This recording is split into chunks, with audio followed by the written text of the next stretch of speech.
देवलगढ़ के बर्फीले पहाड़ों में, जहाँ की हवाएं अपनी कहानियां खुद कहती थीं, वहीं रहता था महेश नाम का एक लकड़हारा। उसकी दुनिया बस उसकी कुल्हाड़ी और उसकी 10 साल की बेटी प्रीति तक सिमटी हुई थी। पत्नी के चले जाने के बाद महेश का जीवन एक गहरी खामोशी में डूब गया था, जिसे सिर्फ उसकी बेटी की हंसी ही तोड़ पाती थी। सर्दियां खत्म होते ही महेश लकड़ियां काटने जंगल जाता। उसका रास्ता एक सूखे पीपल के पेड़ के पास से होकर गुजरता था। गांव के लोग कहते थे कि रात के समय वहां जाना मौत को बुलाना है, क्योंकि उस पेड़ पर एक पहाड़ी चुड़ैल का साया था। एक शाम जब सूरज की आखिरी किरणें भी ढल चुकी थीं, महेश लकड़ी बेचकर लौट रहा था। जैसे ही वो उस पीपल के पास पहुंचा, उसे एक औरत की पीठ दिखाई दी। उसके बाल इतने लंबे थे कि जमीन को छू रहे थे और उसने एक सफेद घाघरा पहन रखा था। महेश ने घबराते हुए आवाज दी, बहन जी, इतनी रात में यहाँ क्या कर रही हैं? वह औरत धीरे धीरे उसकी तरफ मुड़ी।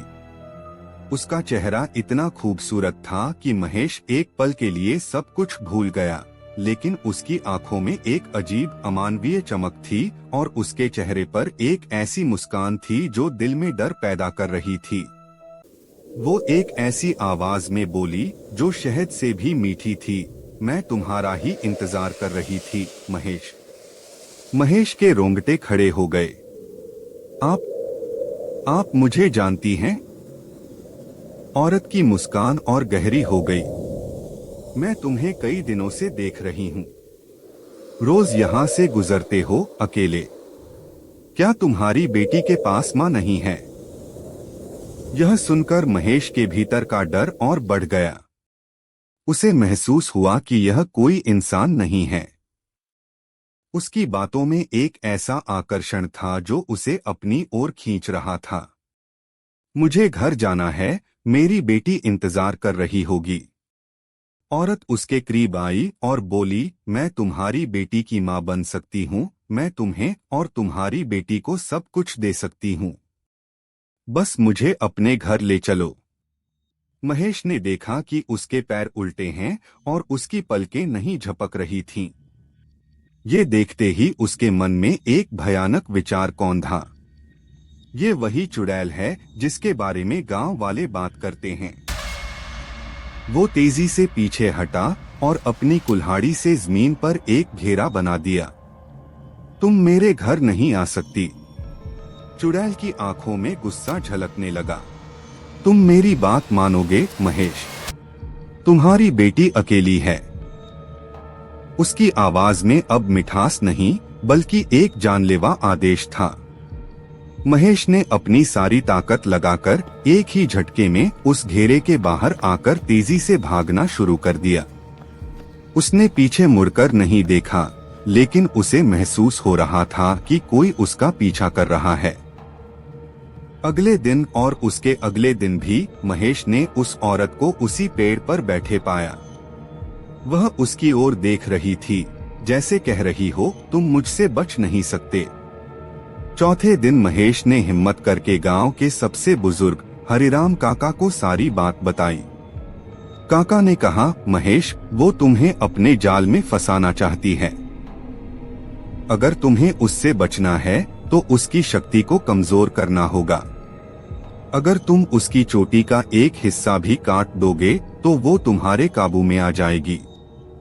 अगले दिन महेश ने साहस जुटाकर उस औरत को मीठी बातों में फंसाया और जैसे ही वह नीचे झुकी, उसने झट से उसकी चोटी का एक गुच्छा काट लिया। अगले ही पल वह भयानक रूप में आ गई, चेहरा काला, आंखें लाल और पैर सच में उल्टे।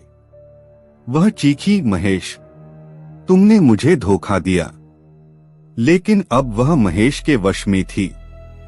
उसने अपना नाम लाची बताया और कहा कि वह पास के बर्फनगर नाम के स्थान से है, जो जीवितों की नहीं बल्कि आत्माओं की बस्ती है।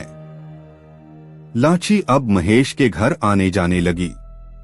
अजीब बात यह थी कि वह गांव के और लोगों को नजर नहीं आती थी। महेश का घर साफ सुथरा रहने लगा, बेटी हमेशा अच्छे कपड़ों में दिखने लगी और खाने पीने की कोई कमी नहीं रही।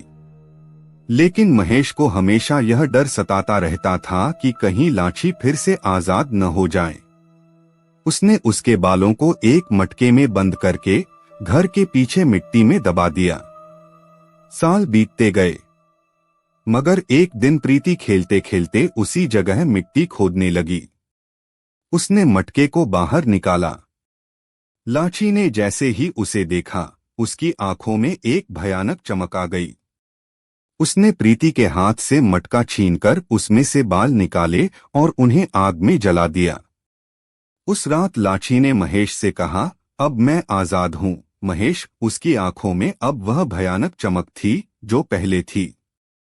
मैं वापस अपनी दुनिया में जा रही हूं, लेकिन तुम्हारे लिए कुछ छोड़ जा रही हूं। महेश ने लाची को जाने से रोका। तब लाची कहने लगी कि तुमने मुझे धोखा दिया है महेश। मैं तुमसे सच्चा प्यार करती थी। तुम मेरे बिना बाल काटे भी मैं तुम्हारे घर आती, पर तुमने मुझे धोखा ही दिया है। अब तुम्हारी बच्ची बड़ी हो गई है, वह अपने आप को संभाल सकती है। अब मुझे यहाँ घुटन होती है, मुझे अपनी दुनिया में जाना ही होगा। सुबह जब महेश उठा तो मटके में सोने के सिक्के थे, मगर लाची कभी वापस नहीं लौटी। अब इतने साल बीत गए तो महेश भी लाची से प्यार करने लग गया था। उसने लाची से माफी भी मांगी, लेकिन लाची हमेशा के लिए चली गई थीं। अब उसके जाने पर महेश को बहुत दर्द हो रहा था। गांव में लोग अब भी उस सूखे पीपल के पेड़ को लाची का पेड़ कहते हैं, और रात होते ही वहां से कोई नहीं गुजरता, क्योंकि उन्हें लगता है कि लाची आज भी उस पेड़ पर बैठकर किसी और मासूम का इंतजार कर रही है, जिसे वो अपनी दुनिया में ले जा सके। ऐसी ही डरावनी और सच्ची कहानियों के लिए हमारे चैनल को सब्सक्राइब कर लीजिए, और अगर आपके पास भी कोई कहानी है तो आप हमें कमेंट कर सकते हैं।